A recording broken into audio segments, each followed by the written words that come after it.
The Irish government plans to deliver 300,000 homes by 2030. Unfortunately, this plan is not going to solve Ireland's housing crisis. There are some good ideas within the plan, such as addressing Ireland's infrastructure problems, transit-oriented development, activating land, expanding social and affordable housing, and adopting modern construction methods, to name a few. However, it lacks thinking in systems, creating dashboards to track progress, transparency, accountability, contingencies, and room for experimentation. The government has also failed to recognise that there are multiple housing crises in Ireland. There is a lack of supply to rent, to buy, of social housing, and each of these varies by county. This video proposes a number of ways to try to solve the housing crisis in Ireland, some of which deviate from the government's plan and others overlap. It's important to note, this video is designed to start a debate, and the ideas presented have been simplified to aid in this matter. While the government's performance has been poor on housing, implementation and changing systems, especially something as complex as housing, is a difficult endeavour. Thinking in systems. Construction in Ireland is not just one complex system, but many systems interacting with each other. It's incredibly important to identify each major element in each system and ensure they are optimised. Often, if you only fix a small number of elements in a system, it can have an immaterial effect because the remaining elements you've ignored are still suppressing output. It's not only fixing existing elements, you also need to consider adding new ones, and to do so you need to understand interdependencies within housing delivery. In the construction industry, for example, you have planning, materials, labour, finance, high costs, and a lack of infrastructure, all affecting supply. It's important every element suppressing supply is identified, and then the list of those elements is verified by those working in each stage of construction. Planning, transparency, and accountability. Once each inefficient element in Ireland's housing system has been identified, the next stage is to start creating a plan and a team to tackle each element. A project page should be set up with clear deliverables, workflows, milestones, and who is responsible for these milestones for each element affecting house building in Ireland. Risks need to be identified as quickly as possible and mitigated. Costs also need to be tracked. All of this needs to be done in public to improve transparency and accountability in solving Ireland's housing crisis. Experimenting. It's paramount during the planning stage. Action is not stifled by trying to get things 100% right. Experimentation is important. For example, one idea to solve the issue with planning is to introduce pre-approved planning. This would pre-approve smaller developments solely based on quantitative metrics. Small construction companies can upload their designs online and get instant approval. This would also free up capacity for planners to focus on larger projects. To implement this, you could select a specific geographic area and test on a small scale, first to ascertain if it will work and identify any refinements that need to happen. The government needs to stop taking a national approach and allow for local pilot schemes with regulatory exemptions on a small scale. Data and dashboards. Once each element has been identified and a plan is in place, it's important to figure out how to track progress for each element with data and dashboards. Constant feedback through data is crucial, so you can measure progress, adapt your plans to changing circumstances or incorrect assumptions during the planning phase.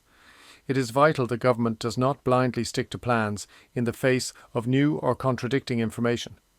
New problems and opportunities can arise since a plan was put in place, and having the right data will allow you to see the situation clearly. Contingency. One of the criticisms of the government's plan is there is no contingency logic. There are no trigger points, no fallback mechanisms, and no automatic escalation to state delivery if the private sector can't deliver. Solving specific issues in housing.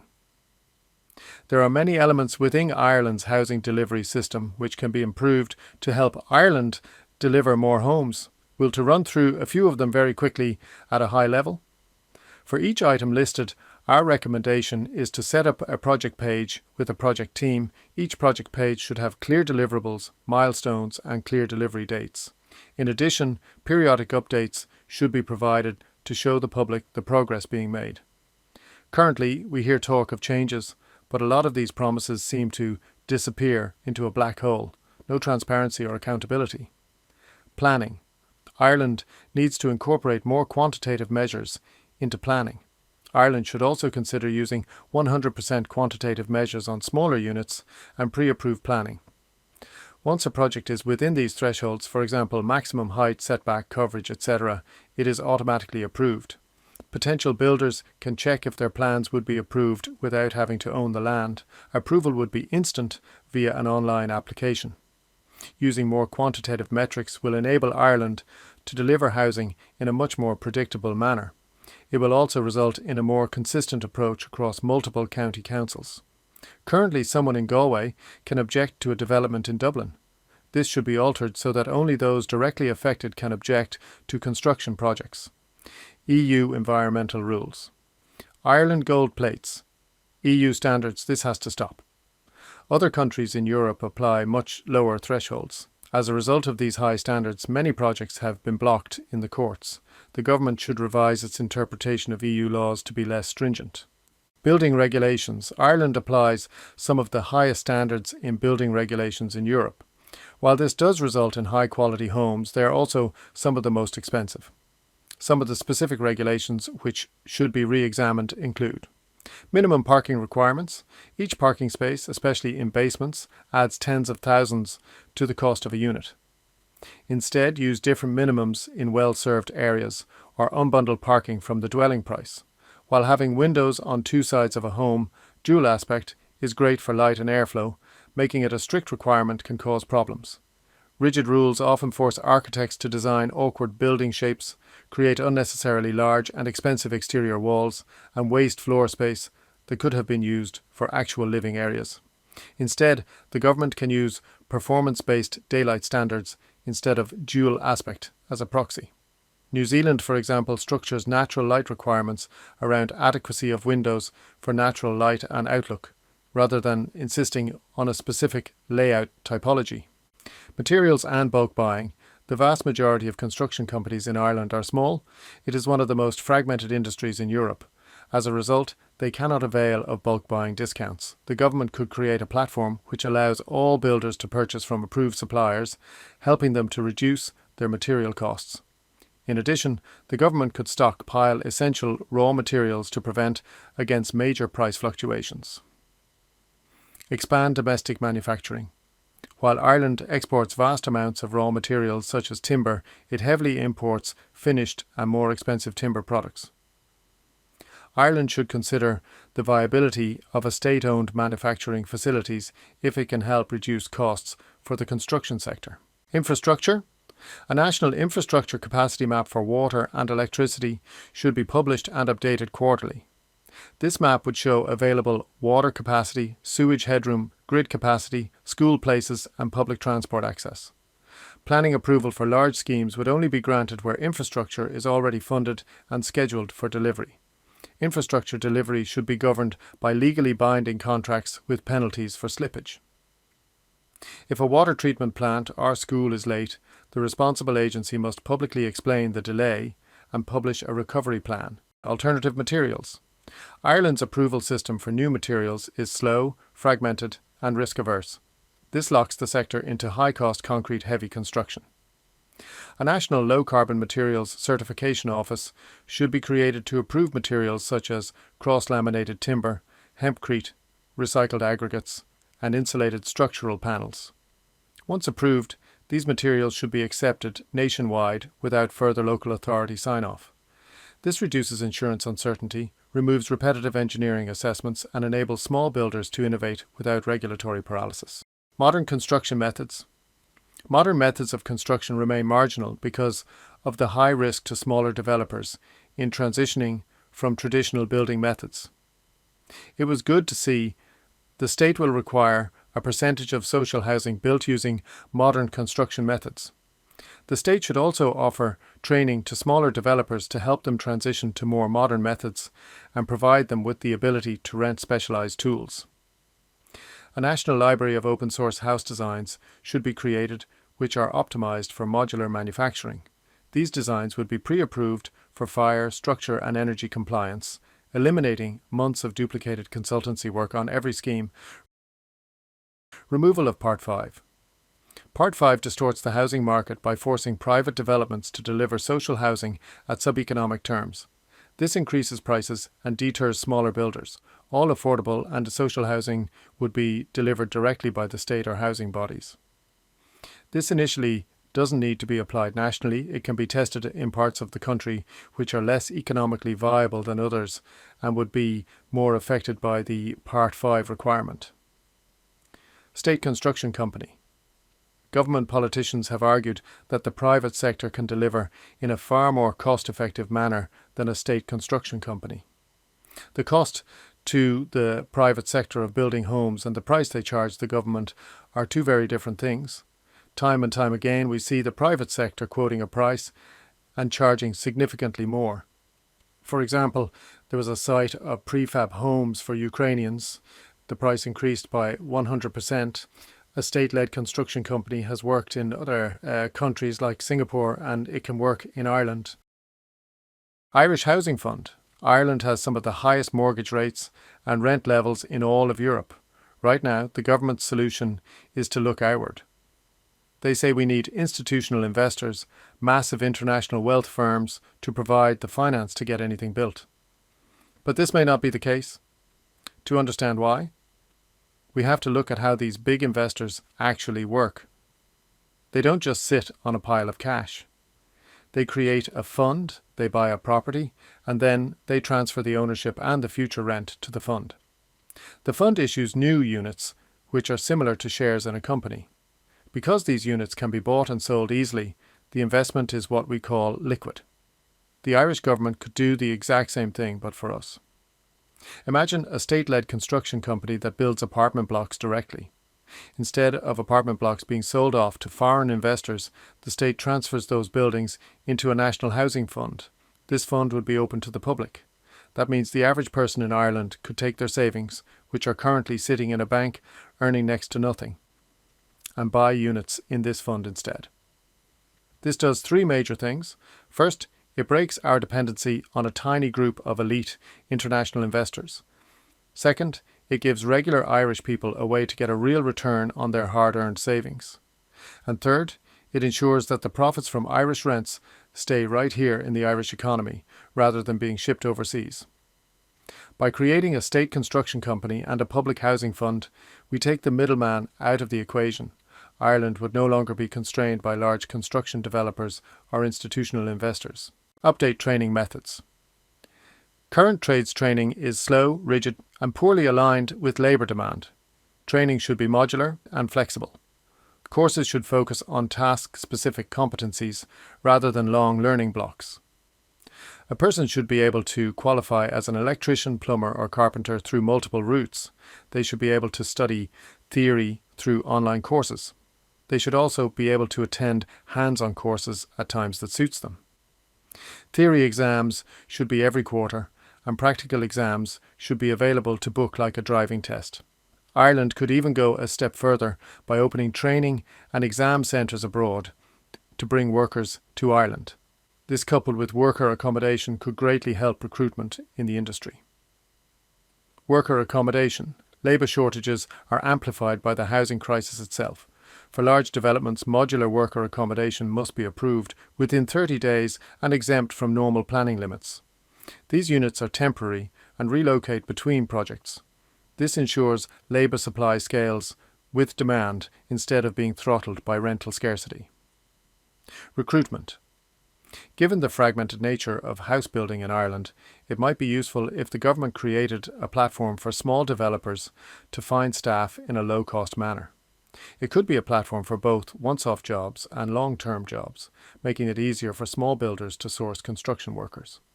The government could also run campaigns to find staff internationally. This will be greatly aided by the provision of worker accommodation, as previously mentioned. Finance. Finance should never be a blocker to building homes in Ireland. Ireland has access to borrow from the European Central Bank at lower rates offered by the markets, indirectly by state-controlled banks. These lower rates should be passed on to the construction sector as much as possible, while also making enough profit to cover the risk of default and operating costs. Construction costs. The government needs to do all it can to help get construction costs down as low as possible.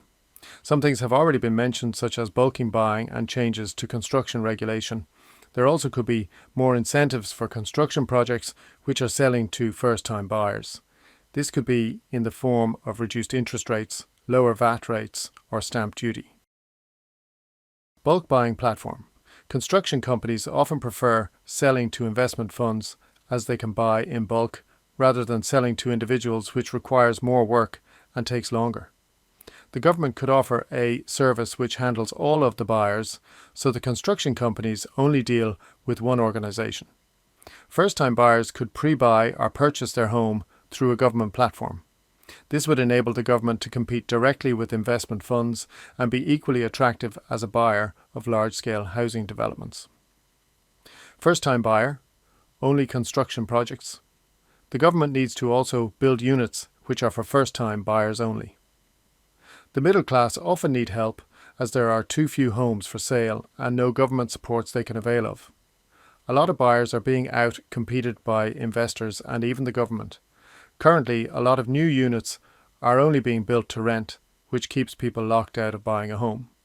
The government needs to directly increase the number of units available for sale. The Irish government could access funds at lower interest rates than the open market, enabling the government to have lower costs. The units could be sold at a reasonable markup, with the profits being reinvested into future projects. Transit-oriented development. Major new housing should be focused around high-capacity public transport nodes rather than scattered car-dependent sprawl. Planning permissions near rail, Lewis and BusConnect's corridors should be fast-tracked with higher densities, reduced parking requirements and guaranteed infrastructure delivery. Public transport investment must be aligned with housing delivery rather than treated as a separate policy. Street plans. Street plans is a concept which allows the people of Ireland to vote on whether or not they would like to alter the size of the properties on their street. This would encourage a more efficient use of land, especially in urban areas. Rent-a-room scheme. The rent-a-room scheme allows homeowners to earn up to €14,000 tax-free, yet it is poorly understood by the general public. The government should provide clear legal and tax guidance, as renting a room is a licence agreement rather than a tenancy and only requires reasonable notice, a term that is undefined and exposes both parties to risk. Free, customisable licence agreement templates with e-signature should be provided. We contacted Revenue and they stated that participants earning €5,000 or more are required to register as self-employed to declare this income, creating an unnecessary administrative burden. Rent-a-room income should instead be declared directly through Form 12 or a simple online input form specifically for the scheme, supported by a short guidance video. Derelict stock. Ireland tolerates vacancy at scale. A live derelict register should be published with automatic escalating taxes after 12 months. After 36 months, the property enters a compulsory sale process. Vacancy should be financially irrational. The problem with using derelict properties is it's not a scalable solution. For derelict sites, which are structurally sound and do not require much work, the government could offer financial incentives to retired construction workers who are still able to work part-time. This could include additional tax credits or tax-free income similar to that offered to child carers.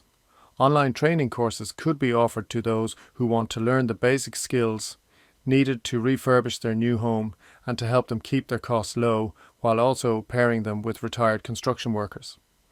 Tool sheds could also be set up to allow people to rent the tools they need to reduce costs. Being able to get materials delivered as well as waste collection would also be helpful, particularly in more remote locations. Having this scheme in place would be of great benefit to those buying homes which are fixer-uppers. It is very difficult to find people at the moment for this type of work. CPOs. CPO processes are too slow to matter. They should be centralised in a single national land agency with statutory deadlines. If land remains idle for 2 years, acquisition begins automatically. Land should never be hostage to private inertia. protected structures. Current rules protect decay, not heritage. Facades and streetscapes should be preserved, but internal subdivision and modernisation should be permitted by default. Ireland's new regulations are pushing small landlords out of the market. The government should reconsider this regulation, as it is going to make the rental market much worse. In the third quarter of 2025, evictions are up 35%. This equates to more than 5,000 tenants being evicted. A simpler system could be tested, which requires people to pay their rent through a central national rent portal. If the rent is unpaid for a certain number of months, the landlord is given back possession of the property automatically. If people are unable to pay due to financial difficulty, the government can opt to provide support, rightfully taking the responsibility from small private landlords. The current system, in which landlords have to go through the courts, which can take up to 2 or 3 years, is a massive risk to potential small landlords. Both tenants and landlords would have profiles only visible to people of their choosing. In addition, if landlords are selling their property, they should be able to sell it without the tenant in situ. They should also be able to take possession of their property if needed due to financial distress or for a family member once sufficient notice has been given. In return for greater protection, landlords should be asked to offer longer leases of 3 to 5 years. Decentralisation. The government needs to grant more authority to local authorities to at least experiment on a small scale. There are multiple housing crises in Ireland, and its important solutions are not implemented at just a national level. Solutions need to be targeted to the needs of each area in Ireland. Local authorities are on the ground and understand local needs better than central government. Collaboration. The Irish construction sector is highly fragmented, with only 21 firms above 250 employees. This limits scale, innovation, and cost efficiency. The government should facilitate formal consortium models where small and medium builders can collaborate on larger schemes, share procurement, and access joint finance and training. Public projects should be designed to allow multi-firm delivery rather than favouring only the biggest contractors. Housing body with full oversight and responsibility. Ireland lacks a single body clearly accountable for housing delivery across planning, infrastructure, funding, and construction. A new National Housing Delivery Authority should be created with end-to-end responsibility, clear targets, and the power to intervene where local delivery is failing. This body should publish public dashboards, hold agencies to account, and coordinate state and private delivery. This body should be able to overwrite decisions by other agencies which may block developments. Homeless accommodation and bedsits. Current emergency accommodation is expensive, fragmented, and unsuitable for long-term stability. The state should move towards modular, permanent support housing rather than hotels or short-term shelters. Modernised bedsits should be permitted in urban centres with clear standards for light, space and safety, providing affordable options for single adults while reducing homelessness pressure. Data centres. Data centres compete directly with housing for grid capacity, water and land. Future data centre approvals should be conditional on demonstrable housing and infrastructure benefits in the same region. Where grid capacity is constrained, housing must be prioritised over new data centres. Construction feedback. Policy changes are often made without structured input from builders, engineers and trades. A formal quarterly feedback process should be established where construction firms report barriers, delays and cost drivers directly to government. This evidence should feed into real-time policy adjustments rather than waiting for multi-year reviews. Conclusion. These proposals represent a range of potential approaches to address Ireland's housing crisis. Some have already been discussed in public at length, others may offer a new perspective. Not all may prove feasible in practice. They have been outlined at a high level to encourage discussion and broaden the set of options under consideration. As noted earlier, any reforms pursued should be supported by clear implementation structures. Each initiative should be accompanied by a dedicated project page, a defined project team, specific milestones, delivery timelines, and regular public progress updates to ensure accountability and credibility in delivery.